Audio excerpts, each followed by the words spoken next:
இன்றைய உணவு இன்றைய உணவு இன்றைய உணவு.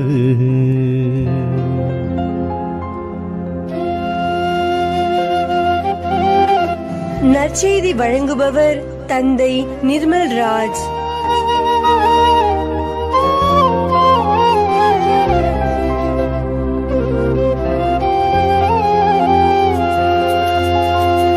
இயேசுவில் பிரியமுள்ள சகோதர சகோதரிகளே, உங்கள் அனைவருக்கும் இயேசுவின் பெயரால் வாழ்த்துக்களையும் ஜெபங்களையும் அன்போடு உரித்தாக்கிக் கொள்கின்றேன்.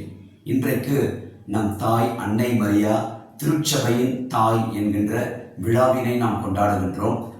யோவான் நற்செய்தி 19ஆம் அதிகாரம் 25 31 வரை உள்ள இறைவார்த்தைகள் நம்முடைய சிந்தனைக்கு தரப்பட்டிருக்கிறது.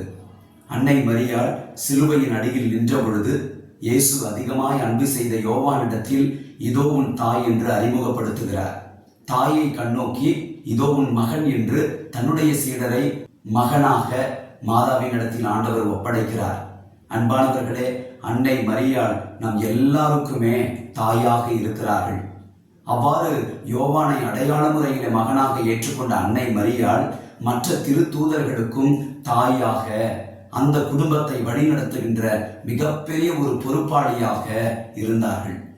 திருத்தூதர் பணிகள் நூலிலே நாம் வாசிக்கிறோம், சீடர்கள் இயேசுவுடைய மரணத்திற்கு பிறகு பயந்து ஒளிந்து கொண்டிருந்த பொழுது அன்னை மரியாள் அந்த இடத்திலே அந்த பிள்ளைகளை, திருத்தூதர்கள் என்கின்ற தன் மகனால் அழைக்கப்பட்ட பிள்ளைகளை திடப்படுத்துவதற்காக, அந்த பிள்ளைகளை ஒருங்கிணைப்பதற்காக, திரு அவை உருவாவதற்காக அவர் தன் வாழ்க்கையை அர்ப்பணித்தார்கள். இன்றைக்கு உங்களுடைய வாழ்க்கையிலும் திரு அவையின் வாழ்க்கையிலும் அந்த அன்னை தான் நம்மை கட்டி அரவணைத்து நம்மை ஒன்றிணைத்து இந்த குடும்பத்தை வழிநடத்தி கொண்டிருக்கிறார்கள். அந்த அன்னை உங்கள் குடும்பமாகிய குட்டி திருச்சபையிலும் இன்றைக்கு உங்களை பாதுகாக்கிறவராக, பராமரிக்கிறவராக, ஒருங்கிணைக்கிறவராக இருக்கிறார் என்பதை உணர்ந்து அன்னையை நாம் தொடர்ந்து மகிமைப்படுத்துவோம்.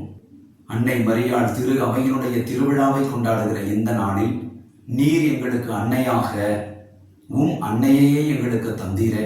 ஆண்டவரே, இந்த உலகத்தில் இனமும் மொழியும் மதமும் கடந்து எத்தனையோ மக்கள் அன்னை மரியாளை தாயாக பாவித்து அந்த அன்னையின் பரிந்துரையில வல்லமையிலே நம்பிக்கை வைப்பதைப் போல ஆண்டவரே, தொடர்ந்து அந்த தாயை நம்புகின்ற ஒவ்வொருவருக்கும் உம்முடைய அருளை அந்த தாயின் பரிந்துரையினால் நீர் கொடுப்பீராக. குறிப்பாக திரு அவைக்கு தாயாக இருக்கிற அன்னை மரியாள் தொடர்ந்து திரு அவையை ஒருங்கிணைக்கக்கூடிய, சிதறி போகின்ற மந்தையை, கத்தோலிக்க திரு அவையின் பிள்ளைகளை ஒன்றிணைத்து திருச்சபையை முன்னோக்கி செல்லக்கூடிய பரிந்துரையை செய்யும்படியாய் நாங்கள் அர்ப்பணித்து, நாங்கள் அந்த அன்னையின் பரிந்துரையில் இந்த ஜெபத்தை ஏறெடுக்கிறோம். ஜெபம் கேளும் உயிருள்ள எங்கள் நல்ல தந்தையே. ஆமென். God bless you.